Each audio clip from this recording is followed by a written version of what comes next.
Hello my friends, let's wrap up Inktober today. I'm Jessica Sanders of ColorMeCreativeArt.com. Welcome to my YouTube channel.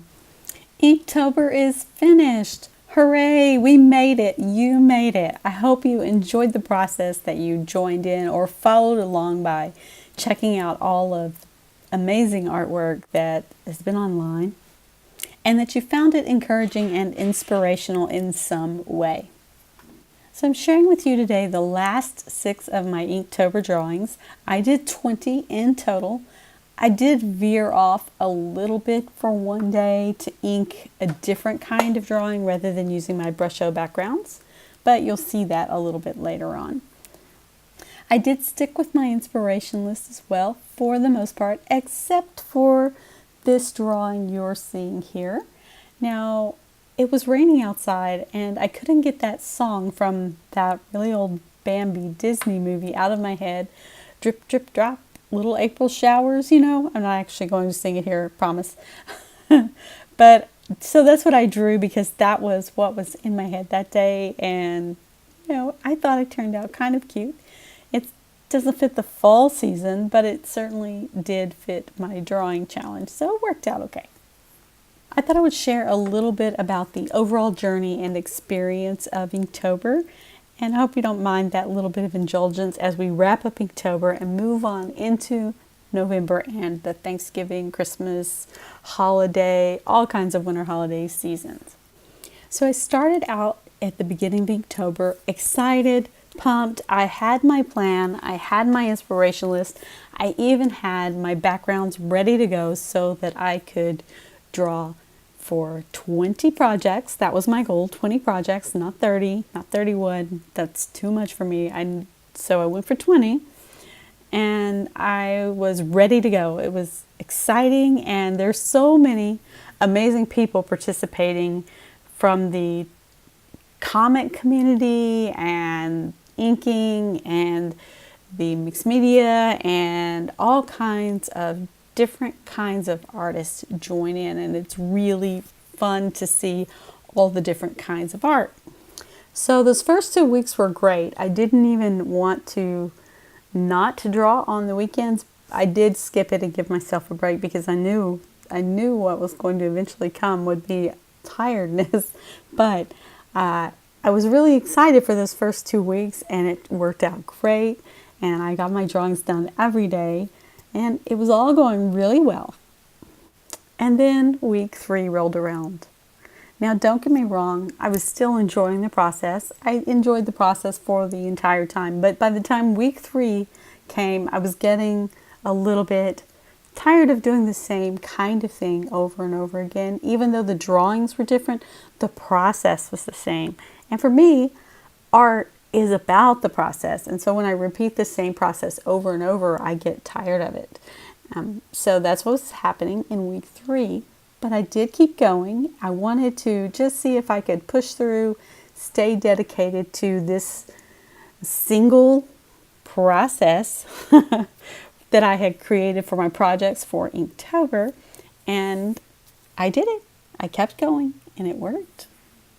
So the last 2 weeks were a little bit more challenging for me in that I had to discipline myself more. And I did not get as many drawings done in those 2 weeks as I thought that I would. I would have ended up with more than 20 if I had gotten more done. 1 week I got 4 done, and the other week I got 3 done. And I did have some other stuff going on. I had an allergic reaction to something, I don't know what, and I was itchy. And it was very distracting. So I don't want to use that as an excuse, but it was part of what was going on in my life at that time. So some of the drawings that you'll see for this last wrap-up video, you'll see more abstract, which is more me. You'll see less making like this fish one. I mean, it's cute and I like it, but you'll see less of this kind in this video if you notice. More abstract, more simplified, more mark making, and less real. It's not really realistic, but it's more realistic than my other stuff. So you see that I simplified somewhat on some days to make the process go faster, because every day took at least half an hour, if not more, of drawing and painting, and then editing. That doesn't even include the editing and all of that stuff, which is fine. I love to do that, but I'm just saying it takes time for these things. And so I simplified my drawing to be less detailed, more abstract, more free-flowing, if you will. Some of my other drawings, like the leaf drawings and things, those were really very much me as an artist. Like this fish, well, it's cute. I'm not sure it's me, but it's cute, and I did draw it. So I guess the question now becomes, well, if I was tired of it, it's just a challenge that I made for myself, and why keep going? Why not just stop? There's no requirement to do it to the end. There's no requirement to do 20, 30 drawings. It's a challenge. Sure, you want to push toward it, but if you're tired of it or you don't feel like doing it, why even keep going? Why even do a challenge like Inktober in the first place? So the reason I joined in Inktober, one reason is excitement. It's just so much fun to kind of connect with other people, other artists, to all be having sort of this common challenge and goal, and to support each other and encourage each other. And it's very exciting to see all of that. So that's one reason why I joined Inktober in the first place. The other reason I do it is because it pushes me. I want to challenge myself as an artist. I want to challenge my creativity, and I want to push myself toward growth. Always trying to grow as an artist. And the other thing is I like to see what my limits are. I try and learn from the process of doing a challenge like this. What are my limits? Is 2 weeks great for creating a project? Is 4? What happens when I get to certain points in time? How do I respond to it creatively? And that way I can sort of manage myself. So I'm a self-employed professional artist.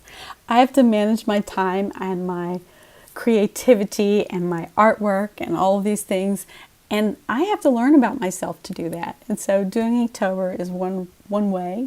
Doing art challenges is one way that I can do that. I can push myself and see what happens. So those are a few reasons why I do Inktober or art challenges in the first place.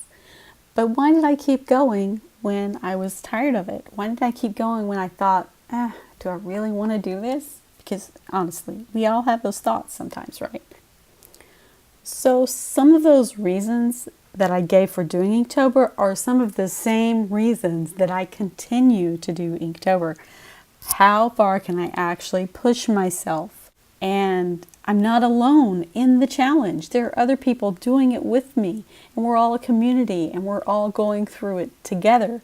So that pushes me also to complete it. And then also, I like to complete what I start. Now, don't get me wrong, I don't complete everything I start, and sometimes I abandon things when maybe I shouldn't. But I do love to check that box that says I completed this, and I can do that for Inktober this year, and that makes me really happy. And looking toward that bit of joy of completing that project, knowing that I was part of an amazing, wonderful community that got together for a whole month and made art. Yes, that makes it worth it all. So thank you so much for joining me. I would love to hear how your Inktober experience went. Please leave it in the comments below. Give me that thumbs up and share this with your friends. Thanks so much. I'll see you very soon.